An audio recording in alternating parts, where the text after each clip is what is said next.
రోజు చెరసాల వంటి పరిస్థితిలో ఉన్నారేమో, కన్నీటితో ఉన్నారేమో. I remember a time almost 4 years ago. I remember a time when I use to cry all night. ప్రతి రాత్రి నేను కన్నీరు కార్చేదాన్ని. I lost so much of weight. ఆ స్ట్రెస్ నేను తట్టుకోలేక ప్రతి రాత్రి తలగడంతా నానిపోయేలాగా ఏడుస్తూ ఉండేదాన్ని. అనేక కారణాల చేత నేను ఏడుస్తూ ఉండేదాన్ని. ముందుకొచ్చి చక్కగా ఆరాధన చేసేదాన్ని, దేవుని ఆరాధించేదాన్ని, పాటలు పాడేదాన్ని, నవ్వేదాన్ని.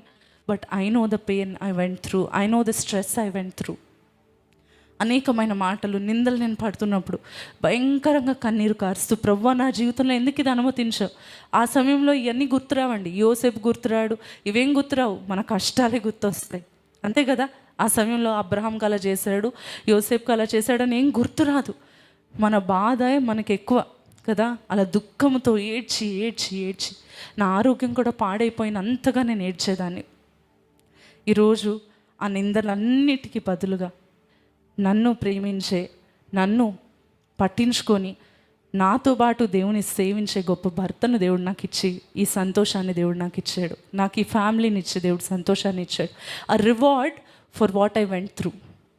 నేను వెళ్ళిన పరిస్థితులు, నేను పడిన గాయములు నేను ఎక్స్ప్లెయిన్ చేయలేను, బయటికి చెప్పలేనండి. భయంకరమైన సిచ్యువేషన్స్ గుండా నేను వెళ్ళాను. But when God gave me my husband, when I got married, when I met him, God changed everything.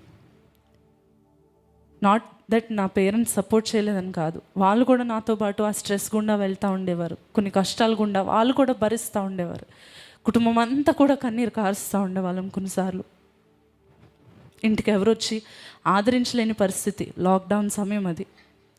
మేము నలుగురమే ఏడుస్తూ ఉండేవాళ్ళం. 3-4 రోజులు భోజనం కూడా చేసేవాళ్ళం కాదు. ఆ దుఃఖం అటువంటిది, ఆ బాధ అటువంటిది, ఆ నిందలు అటువంటివి. మేము చెయ్యని వాటికి చేశామంటూ కోర్టులలో కేసులు వేస్తూ తప్పుడు మాటలు మా గురించి చెప్తూ ఉన్నప్పుడు ఆ బాధ తట్టుకోలేక మా ఆరోగ్యాన్ని కూడా పాడు చేసుకునే వాళ్ళం చూసుకోకుండా.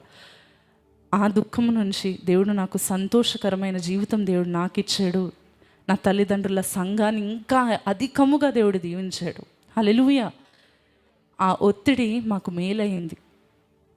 నాకు ఇష్టమైన పాట దైవజనులు యేసన్న గారు పాడిన పాట, శోధింపబడిన మీదట నేను సువర్ణమై మారేదను, శోధింపబడిన మీదట నేను సువర్ణమై మారేదను.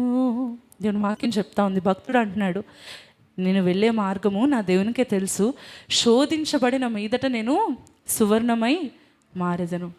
అంతే కదా. When it comes to diamond, మనం డైమండ్ చూస్తే అది ఎంతగా శోధించబడి ఎంత ఒత్తిడికి గురవుతుందో అంత అందమైన సువర్ణముగా మారుతుంది. మీరు అదే కనుక ఇన్స్టెంట్గా తయారు చేసే డైమండ్ని దాంట్లో 5% ప్రైస్కే మీరు కొనుక్కోవచ్చు. కానీ దీన్ని మనం కొనలేము. ఎందుకని? దాని వెల అంత ఎక్కువ. ఈరోజు మీరు శోధించబడుతున్నారు. శోధన మీద శోధన. ఇది తగ్గిందంటే ఇది వస్తుంది, ఇది ఇంకా తగ్గబోతుందంటూనే ఇంకో కష్టం వస్తుంది అనే శోధనలు గుండా మీరు వెళ్తుంటే మిమ్మల్ని సువర్ణముగా మార్చే సీజన్ ఇది. హల్లెలూయా. దేవుడు మిమ్మల్ని సువర్ణముగా మార్చబోతున్న సమయం రాబోతూ ఉంది. ఎంతగా అంటే ఈరోజు నీకు వెల కడుతున్న వాళ్ళు, దాని జీవితం అది, దాని జీవితం ఇది, ఇలాంటిది అలాంటిది, ఇలాంటి వాడు అలాంటి వాడు, అది వాడి జీవితం అని మాట్లాడేవారు మిమ్మల్ని కనీసం కన్నెత్తి చూడకుండా చేసే అంత ఉన్నతమైన స్థితిలో దేవుడు మిమ్మల్ని నిలబెట్టబోతున్నాడు. అందుకే ఈ శోధన. Hallelujah. That is why this pressure, that is why ఈ ఒత్తిడి అందుకే ఎక్కువగా గురి చేస్తున్నాడేమో.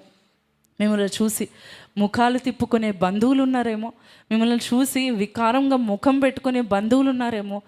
ఒకరోజు నేను కలవడానికి సైతం అపాయింట్మెంట్ అవసరమయ్యే అంతగా దేవుడు నేను హెచ్చించబోతున్నాడు. హల్లెలూయా. నీకున్న కష్టాలను బట్టి, నీకున్న పరిస్థితులను బట్టి, అనారోగ్యాలను బట్టి నేను తాకడానికైనా, నేను చూడటానికైనా చిరాకు పడే మనుషులు ఉన్నారేమో. ఒకరోజు నీ దగ్గరికి రావాలంటే భయపడే అంతగా దేవుడు నిన్ను హెచ్చించి సువర్ణము వలె మార్చబోతున్నాడు. హల్లెలూయా. శోధనలు అందుకే ఆయన నీ జీవితంలో అనుమతిస్తున్నాడు. అందుకే ఈ నిద్ర లేని రాత్రులు నీ జీవితంలో నువ్వు వెళ్తున్నావేమో, అందుకనే ఒత్తిడి గుండా నువ్వు వెళ్తున్నావేమో. దేవుడు నిన్ను ఆశీర్వదించబోతా ఉన్నాడు.